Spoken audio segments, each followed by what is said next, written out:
Mee garaagarummaa takka takkaan isin garsiisa. Garaagarummaa takka takkaan isin garsiisa. Odoon gartee marsaa itti aantutti ichin dabarre. Fakkeenyaaf dhageeffadhaa.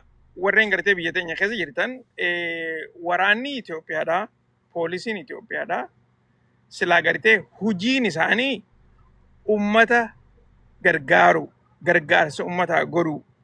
Poolisiinis gargaarsa ummataa godhu. Akkasiin beektaniimi. Yoo poolisa taate ummata gargaaruudha hojiin ta'e. Yoo waraana taate ummata gargaaruudha hojiin ta'e. Which means protect and serve jaaniin. Ummata kana hamtuurraa eedee isaan kana gartee akka barbaadanitti gargaarsa godhuufi jechuudha. Gabaabinatti. Kana ilaaltaniiti laala. Amma gartee biyya Chaayinaa keessatti wanni isin garsiisaa jiru kun.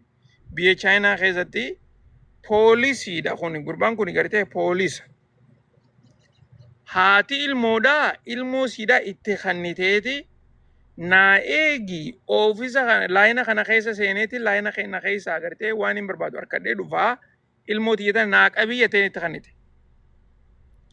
Poolisiidha qabeenitti dhaabbachuu jira. Qalbiidhaan dhaggeeffadhaa waan isinitti himaa jiru kana. Yaa gaaf tokkollee taatu gartee ijjatee isin tana ni banti. Ni gartaniimi? Beebii harkaa qaba poolisiidha. Poolisii hujii irra jirtu poolisii biraati tuni Chaayinuma keessa. Beebii akkanatti gartee qabaa jiran. Gaa poolisiin kun gartee naannoo adda addaatti yuunifoormii adda addaa ni uffata. Garuu wanni isaan qabaa jiran beebii biraati. Kunis bikka biraati. Bikkaan amma isin garsiisanii miti.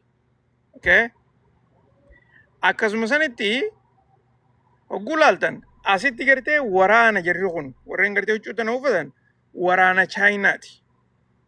Haati beebii tiyya naa qabaadhaa jettee itti kanniti. Yeroo bikkuma hunda ni jirti haati gartee yeroo takka takka kophaa ilmoodhaan deemtu waan haariyaa miti ni jirti garuu akkanatti gartee itti kanniteeti qabuufi jiran. Haajaa isiidhaa deemtee baateetitti itti deebitee dhuftee gartee asitti ilaaltan ilmoo isiidhaa irraa fudhachaa jirti.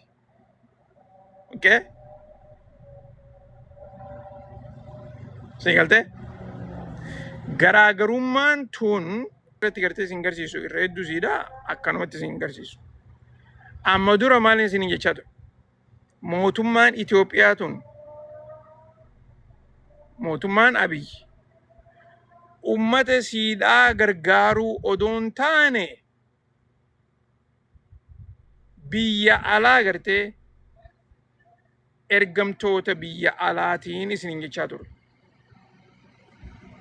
Fakkeenyaaf mootummaan Itoophiyaa tun Daaktar Abiyyi wanni inni gartee hojjetuuf garee warra United Arab Emirates waan isaan barbaadan hojiirra oolchuudha malee ummata biyyaatii miti isin jechaa ture yeroo hedduu.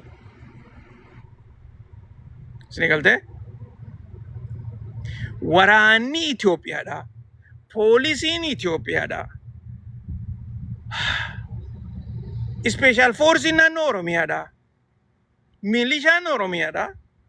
Hojiin isaanii maal godhaa jiran ammaan tana? Yoo gartee waan isinitti himaa jiru kun isin hin galle. Ani politikaa akkanattiin si hima. Politikaan ani isin hima akkanumatti gartee daayirektii miti. Politikaan isin hima jala deemtee gartee qabxiin guutuun sii galti. Amma ifa ta'ee miti. Ziizoo baale warri beeku ni beeka bar laal. Warri beeku ni beeka. Warran beekne kana hedduutu jira. Namni hin beekne kuni silaa gartee biyya dhugaadhaa qabaanne. Amma afaan daayirektittiin sii magaa. Silaa gartee biyya dhugaadhaa qabaanne poolisa guutaate ummata lafa saniiti deeggarta. Ummata lafa sanii gargaarta. Ummata lafa saniitiif dhaabbattee jechuudha. Special Force naannoo Oromiyaa taate ummata naannoo saniitiif hojjettaa jechuudha. Barree seenaa keessatti hojjetamee jira. Kana hin raanfatina. Gaafa gartee warri TPLF ummata keenya kasii fixansan poolisii Oromiyaati barqa ifa ajjeese. Kana akkamiin raanfatan akkamitti ammoo ammaan tana hirriba haatan poolisiin Oromiyaadhaa maaliif ajjeese gaafa san? Moo seenaan isaa bakka lafa jala seenteetuma achumatti dhiifne jechuudha? No! Obboleessa keenya ka gaafa san ifa ajjeese bar ganaa istaachuudhaaf naafi ganaa bar seenaan isaa kabajamtee fi bar inni kuni gartee akka gootaatti beekama. Maaliif kana irraanfatan obboleeyyan keenya? Why? Warri bar arraan tan akkanatti kunoo poolisiin naannoo Oromiyaadhaa uummata keenya fixaa jirti. Milishaan uummata keenya fixaa jirti. Milishaan oguu gartee manguddoo fi sheekkootti akkanatti ajjeeftee ijoollee xixiqqoo ajjeeftu kana akkamiin maaliif isinitti hin dhageeffamne xiqqoo immoo? Maaliif isinitti hin dhageeffamne? Wanni obboleessi keessan isinii himaa jiru poolisoonni biyya biraa waraanni biyya biraa ispeeshaal foorsiin biyya biraa akkanatti kunoo tajaajila uummataa kannaa jiranidha.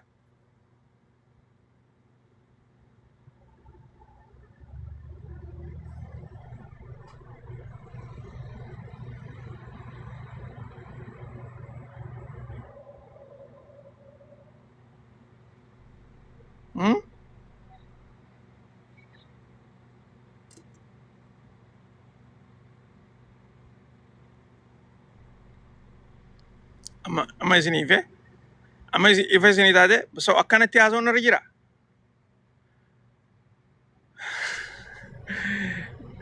Akkanatti jala gabbu'ee takka takkaan dhoobee takka gurratti isinii naqon irra jira takka afaanitti isinii kan irra jira.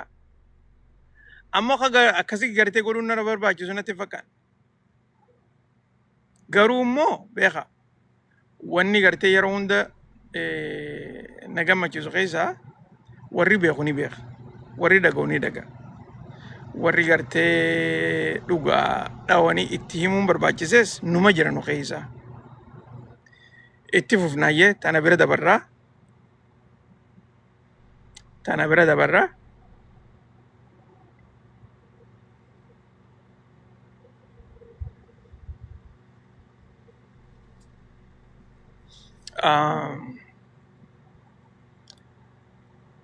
Oduu guddoo takkaan silaa isinii himuu barbaade.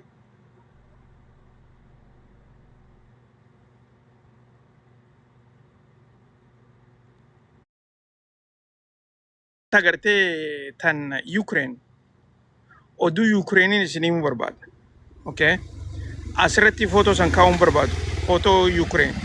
Asirra kaa'uun barbaadu. Guyyaa irraan tanaa mootummaan Raashaadhaa neetoodhaa fi akkasuma san Ameerikaanis akka gartee diina keenya ka dhugaa tahan harka isaanii garsiisaniiti jiranii jetteeti ibsa baaftee jirti. Akkas jechuun maal jechuu? Guyyaa kaleedhaa pirezidantiin Ameerikaadhaa yeroo bikka neetoo walgahii neetoodhaa tan gartee Ankaaraa Tarkii turte san. Okay. If duuban deebi xiqqoo irra hedduun keessan maaliif pirezidantiin Ameerikaadhaatii fi pirezidantiin Tarkiidhaa hedduu walitti dhiyaatanii maaliif Tarkiidhaa fi Izrael odoo gartee walitti gaarreeffachaa jiranii Trump Tarkiitti akkana dhiyaataa jechaa jirta. Okay? Let me tell you what's going on. Na dhagaa jirtanii mi? Na dhagaa jirtanii warri mana keessa jirtan.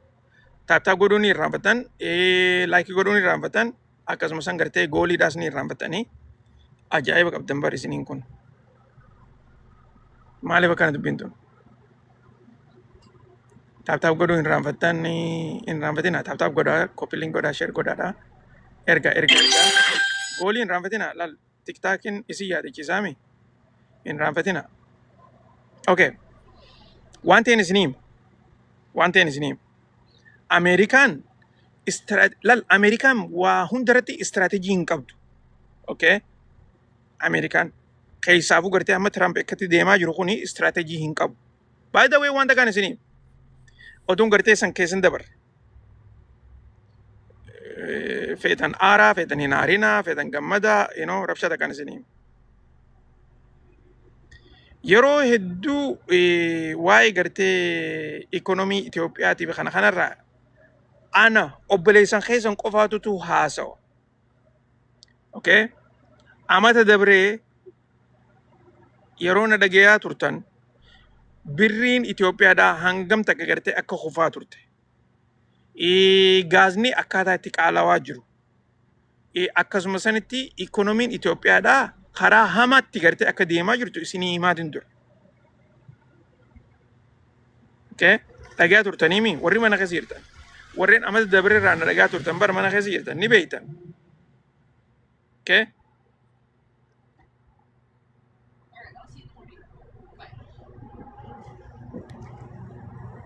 Ni addatanii miti. Maali ani ni addatan yeroo gartee doolaarri tokko birrii Itoophiyaatti toora qarshii 100 fi 30 kanarraa eegalee 36 akkas ture. Yeroo sanirraa eegalee isinii himaatiin ture. Yeroo gabaabduu keessatti ammarraa amata kana dhumarratti gartee hogguu ta'etti doolaarri birrii Itoophiyaadhaa toora birrii 200 ni galaa jeetiin isinii himaa ture. Warreen mana keessa jirtan gaafa san gartee yoo yaadattan akkana ta'uu ta'a jeetiin isinii himaa ture. Dubbiin san deemtee amata dhumarratti doolaara 200 san galee jira jechuu. Okay. Black market irratti yogguu sharaftu doolaarri 200 fi oli. Wanni gartee isin dhaguu qabdan je'etaniin isin himu takka guyyaa gabaabaa dura warreen IMF dhaatii fi akkasumasan warreen World Bankidhaa istadii wayiiti waa'ee Itoophiyaa irratti gaggeessanii turan. Istadii la qormaata ikonomii Itoophiyaadhaa jechuudha. Qormaata Itoophiyaa qormaata gartee Itoophiyaa kanarratti keessaan gaggeessanirraa akkaataa Itoophiyaan sababa gartee mootummaan Ameerikaadhaa qaqqabbii irra kaayaa turtee fi akkasumasanitti waan haaree uumuu hin danda'inirraa ikonomiin tuni beeytanii guddachuudhaaf waa haaree uumuu qabda.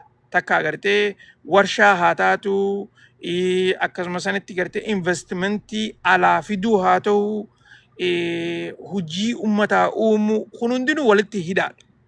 Yoo yaadattan yeroo hedduu waniin nan jechaa ture mootummaan ikonomii biyyaa hin jaartuun isin jechaa ture. Okay? Mootummaan seera lafaa tolchiti malee ikonomii biyyaa warri jaaru takka agartee hojii uummataaf warri kannu warra investorootaan isin jechaa ture. Warra gartee fedhu biyya keessa jiraatus biyya alaatirraa dhufuus warra akkasiisaniin isin jechaa ture. So ammaan tana gartee oduun akka bahaa jirtu jettutti mootummaan Itoophiyaadhaa inumaatu horii doolaara biiliyoona 1 ol amatatti dhabaa jirti. Sababa kanaaf jecha kuni galiidha. Sababa kanaaf jecha inumaatu gartee gara IMF fi akkasumasan World Bankitti dhiyaatee liqii hadhachaa jirti jedhaniiti yoo ta'isa jira. Obboleeyyan keenya isin sobaan jiru wanni kana wanni tuni waan gartee qalbiidhaan namni dhaggeeffachuu qaburraa. Okay? So akkaataa gara gartee biyyittiitti deemaa jirtu jechuudha. Akkana jechuun maal jechuudha? Warreen ammaan tana biyya gaggeessaa jiru ejjennoo heera akkasumasan tooftaa gartee investimentii biyyatti harkisan harkaan qaban jechuudha gabaabinatti. Okay? Kana egaan isinii booda tan gartee warra Yukireenitti dabarraa akkumaan isiniin jee footoo tana gartee arkuu keessanii footoo laalaa garuu immoo waan hin isiniin jiru dhageeffadhaa footoo rakkoon qabdu akka gartee tiktaakiin mana keessaan hin darbineef. Mootummaan Ameerikaadhaa kuni breaking newsdha beekaa. Mootummaan Ameerikaadhaa har'aan tana akka gartee ibsa gooteetti waraanni Yuukireen takka mootummaan Yuukireen missile defense waan gartee kama lola Iraanii fi warra Israel kan jidduutti gartee irra deddeebinee haasawaa turre san waan misaayila gartee hogguutti dhooytu misaayila kana samiirraa qabu jechuu. Okay? San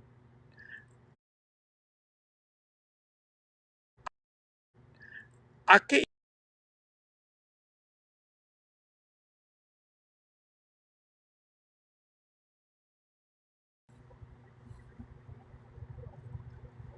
dhagaa jirtanii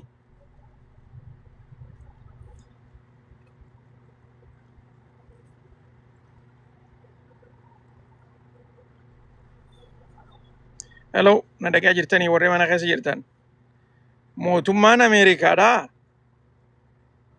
warra Ukraine okay air defense systemii akka gartee ifii isaaniitiif tolfatan hayyama kan hin jira akkas jechuun maal jechuudha sistema Ameerikaa kana warra Ukrainiif erganiiti akka gartee itti tolfamuu danda'u garuu warri Ukraine isa kana ifiif tolfatan jechuudha okay kuni tooftaadha this is a system this is completely BS bullshit jechuudha okay garuu immoo Ameerikaan wanni godhuudhaaf deemtu sistema kana firiitti adda baasaniiti Ukrainitti erganii Ukraine waliin naqatti jechuudha.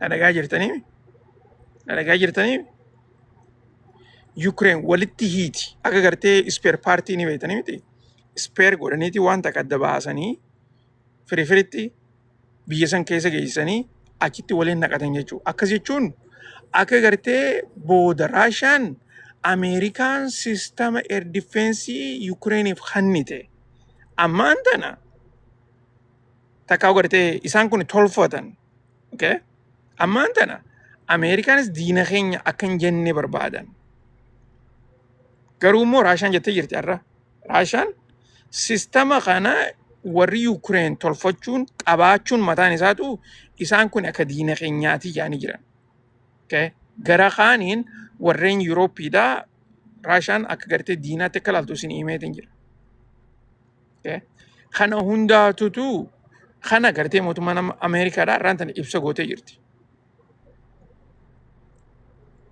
okay oo qaqqabu bilbilaatutu na seenee ture networkiidha okay anyways waa hedduudhaatu deemaa jira lolli Yuurooppiidhaa kuni gara gartee gaarreeffannaarraa gara lolaatti achi gara guluudhaaf deeman jechuun amma gartee akkumaan kalee isin himaa ture sobaan harka sobaatiin Ukrainii fi warri Raashaadhaa wal lolaa jiran harka sobaatiin jechuun warri Yuurooppii kuni harka sobaati kan Ukraine keessa jiran garuu immoo Raashaan gartee gara tokkoon nagee uumuu deemna gara tokkoon garuu immoo lolarra jira jechaati gartee ilaarraan tana as geesse amma booda immoo guutuutti akka lola jiran irratti gartee if beekaniiti lola kana irratti gartee hojjechuudhaaf deemanii jechuudha okay